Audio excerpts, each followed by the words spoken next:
Le règlement général de données personnelles. Tout le monde en parle et tout le monde sait à présent qu'il y a un véritable problème, un véritable enjeu. Et donc le présent guide et la présente vidéo a pour objet de vous présenter les principaux conseils pour réussir l'adaptation. Car première question, pourquoi il faut respecter le règlement? Bien, il faut comprendre que dès l'année dernière, il a été annoncé que la période du chèque en blanc sur les données est terminée. Ce qui veut dire qu'il y aura de plus en plus de contrôle, contrôle en ligne, contrôle sur place, et que comme on le voit à travers le bilan de la CNIL, eh bien, plus les années passent, plus les plaintes sont importantes, et les plaintes peuvent émaner de salariés, de consommateurs ou de concurrents.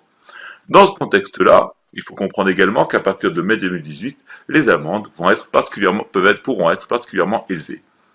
Alors, comment faire? Comment se préparer? Comment se préparer, c'est comprendre qu'il y a tout d'abord des règles générales concernant les mentions obligatoires sur les sites, concernant la spécificité de l'activité. Deuxième question, comment installer un cookie sur l'ordinateur de l'utilisateur? C'est-à-dire que tous les sites utilisent des cookies, tous les sites utilisent des traceurs, mais cette pratique très commune n'en est pas moins très réglementée. Troisième chose, et c'est le point majeur, comment assurer la conformité de la collecte de données personnelles au règlement données personnelles. Et il y a ici, comme l'expose le guide, plusieurs points à vérifier. Il faut se poser la question pourquoi collecter de données personnelles. Il faut demander quelle est la finalité du fichier. Il faut ensuite se demander combien de temps on va conserver les données. Et il faut ensuite se poser la question de l'archivage des données collectées. Pour enfin, ne jamais oublier, se poser la question où sont stockées les données. Et tout l'enjeu du présent guide, c'est de vous expliquer toutes ces démarches à travers des exemples et en exposant également les risques entre ce qu'il faut faire et ce qu'il ne faut pas faire.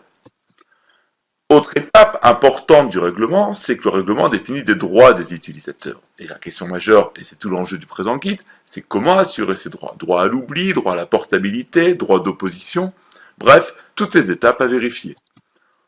Autre étape, comment sécuriser les données collectées.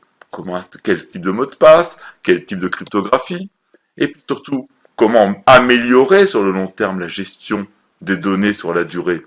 Et le présent guide vous dira qu'il faut en premier lieu définir des procédures en cas de vol de données.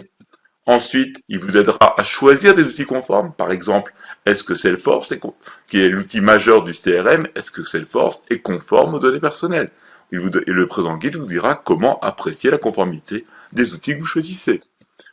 Il vous essaiera de définir avec vous des pratiques nouvelles pour la protection des données personnelles. Pratiques qui vous obligent à vérifier les contrats avec les sous-traitants, qui vous obligent, en dernier lieu, à nommer un délégué à la protection des données personnelles. Bref, tout un ensemble de règles complexes avec un fil conducteur, vous aider à mettre aux normes votre site internet afin de vous préparer à un éventuel contrôle CNIL.